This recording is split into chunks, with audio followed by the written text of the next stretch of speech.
ಇದು ಸ್ವಲ್ಪ ಕೆಮ್ಮಣ್ಣೆಲ್ಲ ತಿನ್ನಬೇಕು, ನನ್ನ ತವರೂರ ಮನೆಯದ್ದ.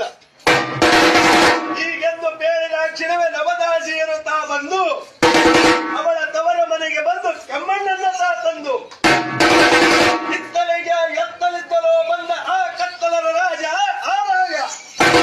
ಆ ದಾಸಿಯರು ಒಯ್ಯುತ್ತಿರುವಂತಹ ಕೆಮ್ಮಣ್ಣನ್ನ ತಂದು ತಾ ನೋಡಿ ನವದಾಸಿಯರು ಎಲ್ಲಿಗೆ ಒಯ್ಯುತ್ತಿರುವರು ಈ ಕೆಮ್ಮಣ್ಣನ್ನ ಎಂದು ಕೇಳಿದಾಗ ಇತ್ತರಾಗಿ ಆ ರಾಜನಿಗೆ ಹೇಳುತ್ತಾರೆ ನವದಾಸಿಯರು ಅದಿಯಂತೆಂದು.